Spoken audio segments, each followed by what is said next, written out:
嗨，有冇時間傾兩句呢？大家好，你有冇試過俾人用一個覺得你勁奇怪嘅眼神係咁望？又或者啲人會成日同你講，做咩諗到咁複雜啫？細個嘅時候，可能老師鬧你上課唔專心，成日發白日夢；屋企人話你成日鎖埋喺房入邊，唔出嚟同人傾偈；同事又話你開會嗰陣講嘢唔識包裝，太直接。久而久之，你開始懷疑自己係咪有問題，定其實可能只係同一般人諗嘢方式唔同啫。今日想同你慢慢拆解10個喺日常生活入邊經常被誤解嘅怪習慣。呢啲習慣背後其實好多都有心理學、腦科學做支撐，顯示呢啲習慣其實同高智力、創造力、獨立思考存在相當密切嘅關係。當然，先講明，擁有呢啲習慣唔等於你一定係天才，冇呢啲習慣亦唔代表你唔叻。真正有用嘅係，你可以透過呢啲切入點，更加了解自己嘅腦點樣運作，識得點樣善用，而唔係只係壓抑。原來你一直當成缺點，甚至覺得丟架嘅地方，其實好大機會係未被好好訓練，未揾到啱場景嘅優勢。你唔需要變成另一個人先至值得被肯定，你只需要學識了解而家呢個版本嘅自己。習慣10，鍾意獨處。你記唔記得上一次參加嘅多人聚會係幾時？可能係公司春茗、舊同學聚會，又或者一大班朋友嘅生日飯。嗰一晚，你冇話玩得唔開心，但喺入邊，你會覺得自己好似要不斷交氣，又要笑住聽人講嘢，又要諗下自己講乜先唔會 dead air，仲要留意每個人嘅反應、情緒、眼神。返到屋企一除鞋，你個腦得返一個字：疲累。相反，有啲夜晚你只係簡簡單單咁過，沖個涼，開支燈，拉埋窗簾，一個人坐喺度睇書、打機，或者玩下個人嗜好，例如剪下片、畫下畫、寫下嘢。可能當時冇乜人同你講過嘢，你覺得好平靜、好充實，甚至諗到好多主意。心理學上有研究發現，智力較高、內省程度較深嘅人，反而唔係太依賴人多熱鬧去換取快樂，即係唔係 E 人。佢哋喺高密度社交之下，滿足感未必會上升，甚至會下降，因為社交對佢哋嚟講係一件需要大量處理資訊嘅活動，要讀表情、揣摩對方講嘢背後嘅意思，同時又要諗自己講咗啲乜會帶嚟咩後果。簡單講，你個腦喺 social 場合度 CPU 長期 high usage。相反，當你一個人靜落嚟嘅時候，大腦入邊另一套系統就會默默開工，整理日頭吸收咗嘅資訊，回帶之前發生嘅對話，幫你消化情緒，甚至無啦啦會彈出一啲新 idea。例如，你可能喺沖涼嗰陣，突然諗通咗一個搞咗好耐嘅工作問題，又或者瞓前熄燈嗰幾分鐘，突然諗到一個好 idea 做 presentation。所以，當人哋話你唔 social、好孤僻嘅時候，你可以喺心入邊問翻自己2條問題：第一，我係咪真係討厭面對人，定只係比一般人更需要充電時間？第二，當我獨處嘅時候，我會唔會覺得充實同平靜？如果答案係肯定嘅，咁你好可能唔係有問題，你只係屬於一種需要透過獨處去運行大腦深層程式嘅人。不過要小心嘅係，獨處同孤立中間有一條好幼細嘅界線。如果你發現自己開始避開所有人，心入邊又充滿冇人會明白我嘅無力感，咁可能就唔係單純鍾意靜靜地咁簡單，而係需要揾人傾下，甚至揾專業人士幫手。真正健康嘅獨處係你知道自己隨時可以出去同人連結，但你選擇暫時 stay in， 而唔係你好想有人陪，但你覺得自己麻煩到人，所以要忍住唔揾朋友。習慣9，亂。亂唔係講你嘅人際關係，係指你間房、你張台，即係物理上你自己管理嘅空間。唔少人第一時間就諗起阿媽、伴侶嘅投訴，點解你啲嘢成日唔執？呢啲嘢仲要唔要？但如果你冷靜啲諗下，你係咪真係亂到唔知自己啲嘢去咗邊？定其實你好清楚自己啲嘢嘅位置，只係睇落混亂又唔整齊。有個實驗，研究者搞咗2間房，一間整到超級企理，另一間就整到好似一般創作人工作室咁，紙張、書、雜物、文具散喺台面度。之後就叫咗48個參與者分別入去呢2間房，做同一個有關創意任務，諗乒乓波可以有咩新用途。結果係，就算唔同房入邊嘅人諗到嘅 idea 數量上一樣，但喺亂嘅房入邊嗰啲人嘅諗法，比評審評分嘅創意程度平均上高過喺整齊嘅房嗰班。當然，呢個實驗唔係叫大家故意將屋企變成垃圾缸，而係想講一樣嘢：外表嘅整齊唔一定等於內在嘅高效，反之亦然。好多創意工作者會形容自己張台係亂中有序，睇落好似亂，但其實每一堆都有功能。呢一堆係而家做緊嘅 project，嗰一堆係等之後由靈感到處理中嘅素材，另一邊係未睇完但想睇嘅書。如果你嗰啲雜物係真係你腦袋延伸出嚟嘅工具，係你創作同思考過程嘅一部分，而你又的確可以喺短時間內揾得返想要嘅嘢，咁就未必需要覺得整亂晒係錯。其實張台唔係亂，係腦入邊設計嘅地圖。當然，為咗衛生同長遠健康，垃圾、食物殘渣同真係完全唔會再用嘅紙，就唔該定期清一清。習慣8：過度思考。好多高智力或者敏感型嘅人都有一個共通點，乜嘢都要諗多幾步。例如，你唔會淨係諗今晚食咩？你會諗今晚食咩對健康最好？價錢合理唔合理？上2晚食咗太多肉，今晚使唔使食翻多啲菜？又好似唔淨係諗要唔要做呢份工，你會諗埋做咗之後 career path 係點？會唔會成日 OT 冇時間做自己真正想做嘅嘢？呢種習慣喺某啲文化會被貼上優柔寡斷嘅標籤，但係如果由大腦角度去睇，其實係一種多層模擬能力。前額葉好擅長喺腦入邊預演未來，施行唔同路線，再根據結果去調整選擇，所以好自然會諗風險、諗後果、諗其他人感受，會諗每個選擇會影響到幾多嘢。問題係人嘅心理資源係有限嘅，前額葉每運行一次複雜模擬都會用到能量。當你朝早已經用咗好多精神喺工作上，夜晚再逼自己分析所有細節，你個腦好自然就會出現決策疲勞，即係你連睇邊套劇都覺得好難揀。呢個時候會好容易會怪自己，點解連咁小事都諗咁耐又決定唔到？但其實只係你前額葉真係太疲累。可以試下以下2個方法，將過度思考變成高質思考。第一，為重要決定 set 一個諗嘢時間框架，例如轉工咁大件事，可以俾自己3日慢慢諗所有 concerns 同可能性，但係超過3日就一定要開始行動，可能係遞 CV 之類。第二，對細小嘅決定，例如今晚食咩，預先整一個懶人選單，例如只會喺3個類型入邊揀，唔會再無限揀完又揀。當你學識 set 一啲規範指引自己，你就可以保留諗得深帶嚟嘅好處，例如對風險更敏感，對他人感受更體貼，又唔至於撈爆自己個腦。習慣7：討厭 small talk。你有冇呢種經驗？喺一個社交場合入邊，大家喺度輪流講最近好忙啊，出面勁多人啊，天氣好熱啊。你明知道自己應該客客氣氣咁樣附和，但內心其實諗，我哋可唔可以講啲有營養嘅嘢？你又唔想顯得好奇怪冇禮貌，所以唯有喺度繼續一啲無養分嘅對話。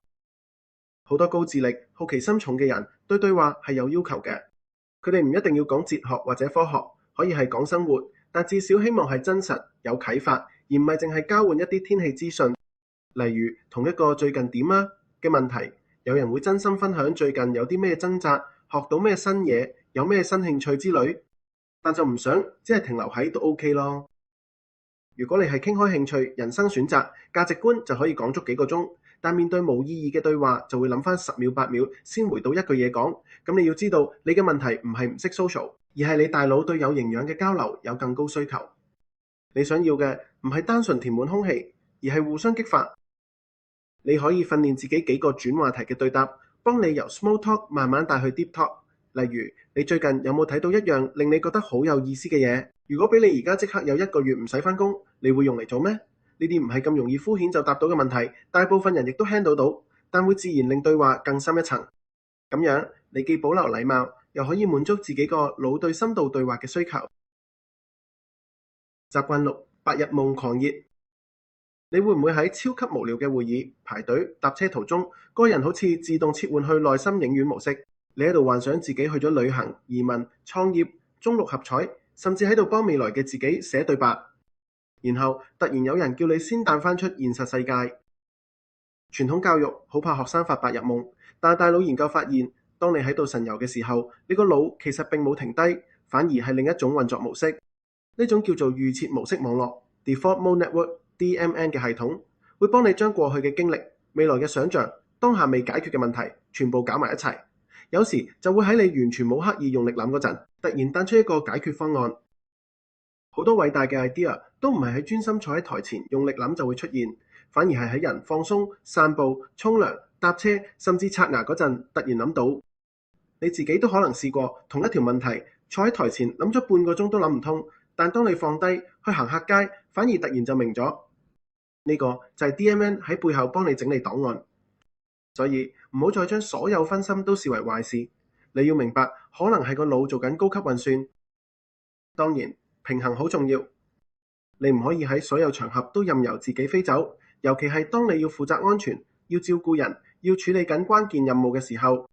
你可以為自己用幾個拉返自己返嚟嘅小技巧，例如當你發覺自己分心太耐，就深呼吸一次，將注意力拉返去眼前嘅具體細節，例如筆嘅觸感、台面嘅紋理、當下嘅溫度之類。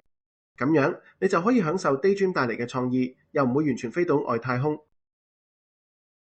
習慣5，我的朋友很少。你可能會發現喺 social media 上，你嘅 follower 人數比起好多人少好多。人哋動不動就幾千個 contact，你可能得幾十甚至更少。但係如果你真係認真數嗰啲，我真係會喺半夜打俾佢哭訴嘅人，又總會揾到好幾個。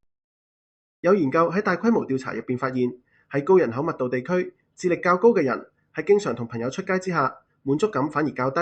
佢哋嘅快樂唔太依賴高頻率社交，而係靠追求長期目標同內在興趣。換句話講，過密社交反而會令佢哋覺得唔舒服，冇辦法專注喺自己真正想做嘅嘢上面。你可以想象，你嘅社交能量就好似一個電池。好多人可能會覺得一有機會就插住嚟叉電就好安心，但你可能會覺得冇乜電先去叉。你會記得朋友重要日期，會留意佢哋說話入邊藏住嘅情緒，會喺佢哋需要時出現，而唔係散散漫漫咁樣同好多人不停保持輕度聯繫。如果覺得我的朋友很少，其實你只係選擇深交嘅朋友。當然，呢個唔代表你完全唔需要拓展新連結。有時踏出舒適圈認識新朋友，會帶到新機會、新觀點。但你唔需要勉強自己去周圍識人，你可以以自己舒服嘅節奏，維持一個小而精嘅朋友網絡。習慣4，自己講自己笑。喺一堆人入邊，成日會有人講完笑話，全場冇乜反應，但佢自己會喺度笑。好多時候，呢個人會被標籤為尷尬 L。但係從另一個角度睇，呢個人其實好清楚自己覺得咩係好笑，唔需要依賴人哋嘅反應先肯定自己嘅笑點。當你自己講完自己笑嗰陣，你個腦有機會係喺享受一啲其他人未必即刻察覺到嘅層次，可能係食字梗，可能係一個反差梗，亦可能係動漫名場面相關嘅動漫梗。對於未跟足你思路嘅人嚟講，佢哋只係聽到表面，但對你嚟講，成件事係有多幾層次，所以你識得笑。心理學亦都有提到，懂得用自嘲同內在幽默感去處理困境嘅人，通常喺情緒調節同面對壓力方面會稍為有優勢。因為當你可以喺自己身上見到笑點，你就唔會咁容易被羞愧、自責、自卑所吞噬。當然，如果你發現自己成日用自嘲去貶低自己，話自己一無是處，咁就要小心，嗰啲就未必係健康幽默，而係包裝過嘅自我攻擊。真正健康嘅自嘲係你一邊笑自己，一邊仍然知道自己值得被尊重。習慣3，好奇心獵人。臨瞓之前，你諗住打開部電腦，想查一查工作上面要用嘅資料，點知見到一啲相關嘅 keyword 就帶咗你去睇一篇文，睇完文又見到一段好有啟發性嘅 YouTube 片，睇睇下又聽一個有興趣嘅 podcast， 最後你發現自己喺度研究緊一啲完全同工作無關但好 fascinating 嘅題目，例如時間係乜、真理點解唔係越變越明、如果有不死藥會點、10大末日預言之類。有啲人會話咁係唔專心，好易分心，但你知自己唔係純粹逃避，而係真心覺得世界上太多嘢好值得了解。腦神經研究指出，當人對一件事產生強烈好奇嘅時候，大腦會分泌多巴胺，令你感覺興奮、期待，同時又會令腦入邊嘅海馬體更活躍，令你學到嘅嘢更容易記得。換句話講，你越好奇，你會學得越好。呢種特質如果應用得好，可以令你一生受用，因為你唔需要人逼你去學新嘢，自自然然會被某啲題目吸引住，自己不停追落去。你會自動幫自己 update 新嘅知識，唔會停留喺舊有嘅觀念。你會喺唔同領域之間發現意想不到嘅連結，形成一種跨界思考能力。但同樣地，如果冇邊界，好奇心都可以變成一種甜蜜負擔。你可能會發現自己好多嘢都識少少，但都冇一樣特別深。又或者因為成日俾新題目吸引，令你好難完成一個長期 project。呢個時候你可以學習為好奇設計流程。除咗你因為好奇不停睇唔同嘢，亦可以再加一步，每個月揀1至2個題目，刻意深入，例如用1個月只集中睇關於腦科學或者心理學嘅書同片。咁樣唔止滿足咗自己天生嘅求知欲，又可以累積一啲紮實嘅知識領域，將來無論做內容創作、教學、寫作，甚至創業，都會成為你有用嘅工具。習慣2：幽默諷刺。當你面對荒謬情況，例如一個完全冇必要嘅會議，一個執着無謂規矩嘅制度，你個腦可能第一個反應唔係接受，而係吐槽。你會講一啲扮晒係稱讚，但實際係批評嘅說話。例如呢份文件寫得好詳細，詳細到冇人睇得晒。你身邊嘅人有啲會覺得你好好笑，有啲會覺得你好尖酸。要用得好諷刺，你個腦其實要做幾重運算，先要理解字面意思，再喺內心轉換變成相反意思，然後仲要評估場合、對象、關係，明白呢句反話會破壞現場氣氛有幾勁。呢個過程入邊，語言處理、情緒理解、社會判斷幾個系統都要同時開工，係相當複雜嘅認知能力。研究亦發現，喺一啲彼此懂得諷刺文化、互相信任嘅互動之下，諷刺對雙方創意思考有一定刺激作用。因為你要理解對方真正想講乜，就唔能夠只停喺表面，要向下挖多幾層。但係前提就係雙方都 get 到，同埋都知道大家冇惡意。所以如果你係一個好自然就講出諷刺嘅人，你要學嘅唔係戒咗佢，而係精準。你可以為自己設一條原則，對你真正 care 嘅人可以用溫柔嘅諷刺，例如帶少少自嘲，帶少少鼓勵。對唔熟又未必 understand 你幽默感嘅人，就收斂少少，改用直接尊重嘅表達方式。咁樣你就可以將自己聰明嘅嘴變成一把完成目的嘅利器，而唔係一把亂咁劈人嘅刀。習慣1： pattern 雷達。你可能會發現自己有一種奇怪嘅敏感，你會好快察覺某啲人嘅說話 pattern， 例如每次佢開頭講 no offense 之後，就通常代表佢就係要 offense。又或者你會記得某啲情況經常重複發生，如果上一晚唔夠瞓，第2日開會就特別容易失眠。你個腦好自然會將呢啲經驗串埋一齊，形成一啲內在規則。喺智力研究入邊， pattern 識別能力係一個好勁嘅邏輯推理，包括喺數列入邊揾規律，喺語言入邊揾文法，喺圖像入邊揾結構。喺現實世界，呢種能力就體現為你會較早察覺到某啲趨勢，例如市場變化、人際關係嘅轉變、情緒反應嘅重複等等不同類型嘅 pattern。 你可能會覺得自己諗太多、太敏感，但其實你只係比一般人 one step ahead。 呢種特質如果配合良好嘅批判思考，就會變成你嘅超能力。即係你唔會見到一個現象就當係命運安排，而係會問呢個 pattern 係咪真係存在，有冇數據支持，會唔會只係我個腦偏向記得某啲例子。當你可以一方面欣賞自己嘅觀察力，另一方面又保持謙卑，你就可以避免跌入陰謀論、迷信或者過度解讀別人行為嘅陷阱。調翻轉，你亦都可以用呢種能力去幫自己擺脫某啲困局。例如你可能會發現，點解我每次遇到某類型嘅人合作都會搞衰咗件事。當你開始察覺到呢啲重複 pattern， 你就有機會問，我喺入邊扮演緊咩角色？我可唔可以喺下一次試下做唔同選擇呢？呢個就係將模式識別變成自我成長嘅工具。呢10大習慣，每一個喺某啲情況之下都有可能被批評、被誤解、被標籤，但同一時間喺另外一啲 situation 之下，佢哋亦可以係極有價值嘅能力。重申多一次，呢條片完全唔係叫你聽完就對自己講，我有5個呢啲習慣，所以我一定係天才。人生冇咁簡單。真正重要嘅係，你開始用一種更立體嘅眼光去睇自己同身邊嘅人。其實唔少習慣都係大腦嘅高運算嘅結果。如果你有唔少呢啲習慣，我強烈建議你睇埋子珊嘅真正身心休息法，等你更加活用大腦。最後，我哋唔好再用鑑嚟形容呢啲習慣，應該學識點樣善用呢份獨特。世界真正需要嘅，從來都唔係一模一樣嘅人，認識每個人嘅不同，先會令人類持續進步。今日就講住咁多先，喜歡呢段片嘅朋友記得訂閱、讚好、分享同埋留言。我哋係子珊，下次再傾，拜拜。